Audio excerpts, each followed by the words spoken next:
Hi everyone, my name is Anders, and I live in an off-grid tiny house in Scandinavia, Denmark.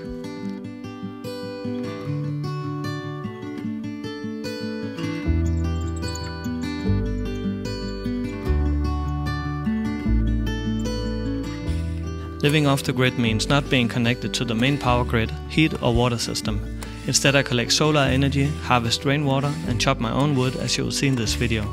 I'm even building a permaculture forest garden.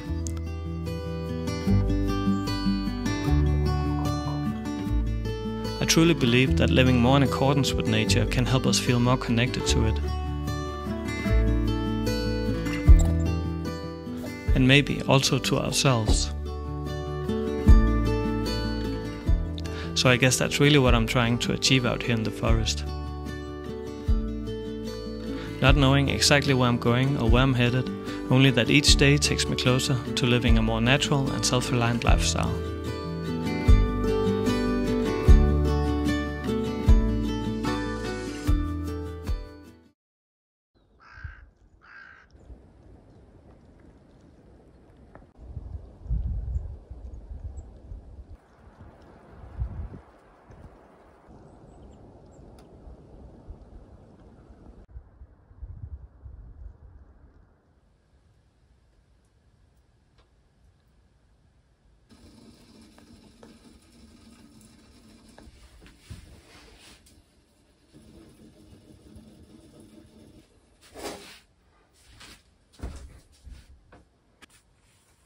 Every morning I start the day with a cup of coffee by the window and the stove, while my dog Bossy Mart slowly awakes and does his own morning rituals.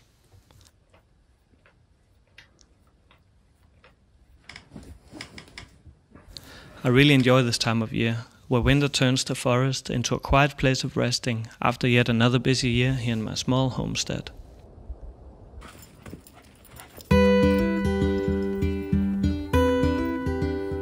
My lifestyle allows me the joy of long morning walks and to greet each day by walking through the landscape while taking notice of all the changes of the season.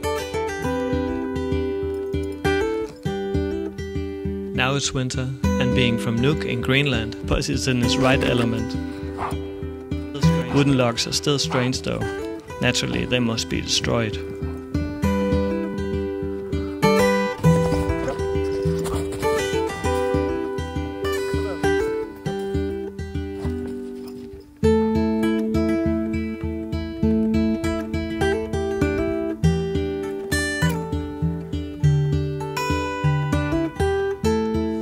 I know you're going to ask, so this is my toilet. A simple compost toilet with no running water. And no heat for that matter.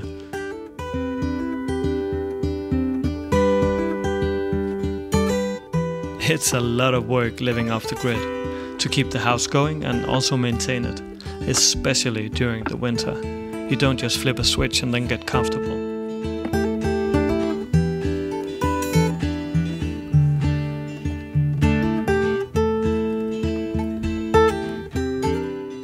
There is an inherent joy and satisfaction in this type of work. It feels earned. It has its own sense of purpose and meaning. And you never find yourself having nothing to do. Right now, I feel like I'm where I should be.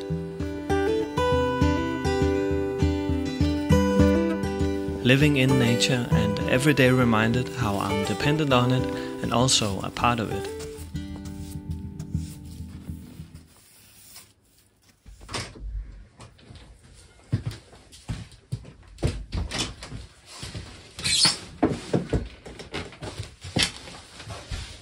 As you just saw, I get my electricity from solar panels, and they actually charge 2 batteries that I have here under my sofa.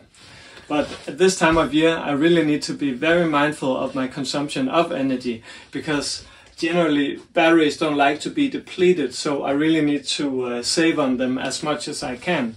Which means that during the day I need to charge whatever devices that I can, my computer and my cell phone, but also these rechargeable battery lamps.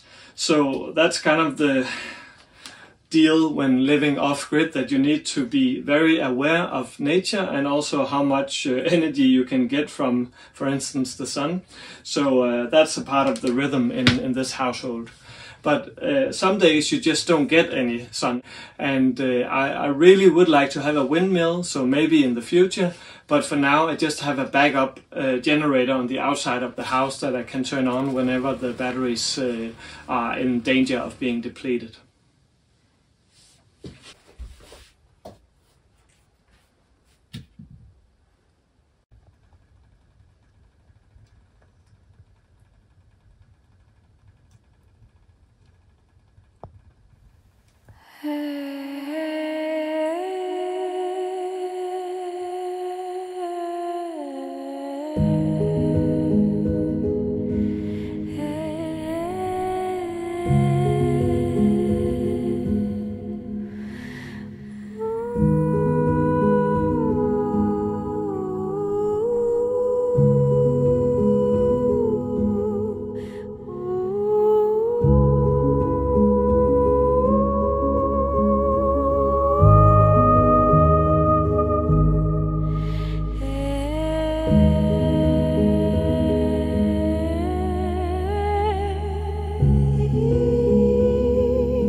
The writer Thoreau once said that wood gives him the heat twice, when he chops it and when he lights a fire. But for me I think it's 6 times, when I saw it, chop it, stack it, light the fire, eat a hot meal and take a shower.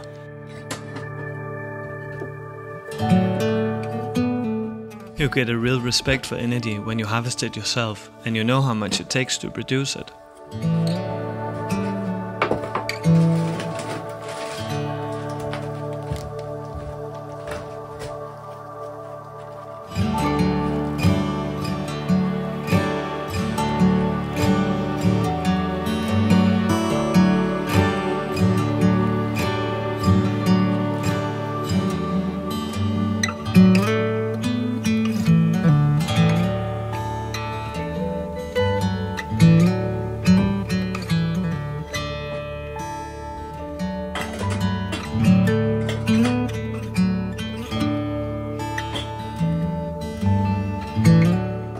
When living off-grid the way that I do, you learn not to take anything for granted. The water doesn't heat itself, and it takes a little time to cook it whenever you want to take a bath or do the dishes.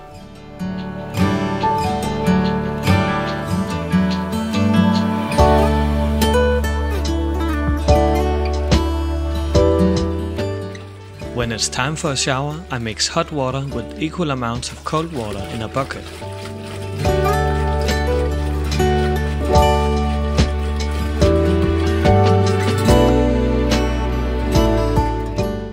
And then I plunge my solar charged water pump into it.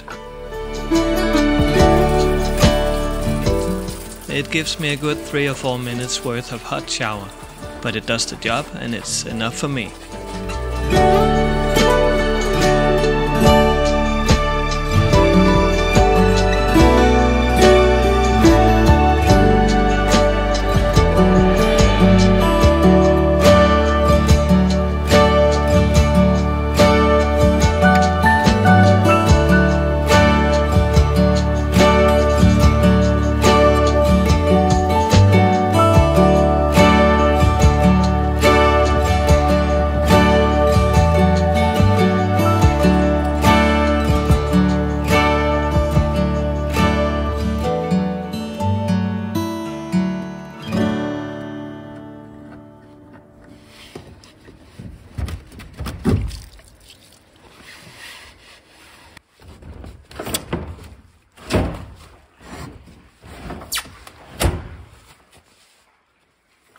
Like myself, my rainwater tank also needs an annual cleaning.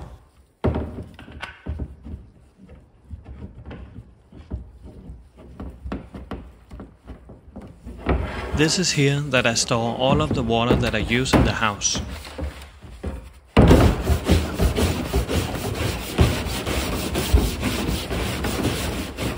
When it rains, the water runs down from the gutter and then percolates through a charcoal filter. And from there it runs into the water tank.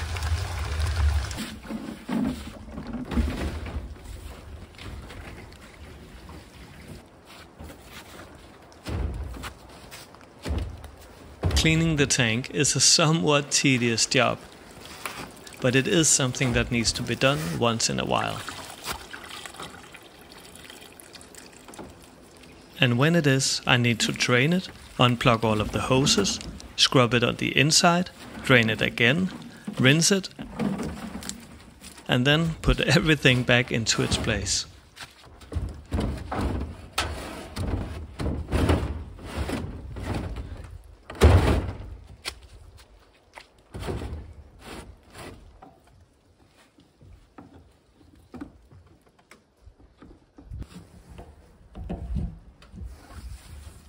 But when it's done, the homestead should be ready for winter and Christmas just in a few days from now.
Thank you so much for watching this video. See you again next time.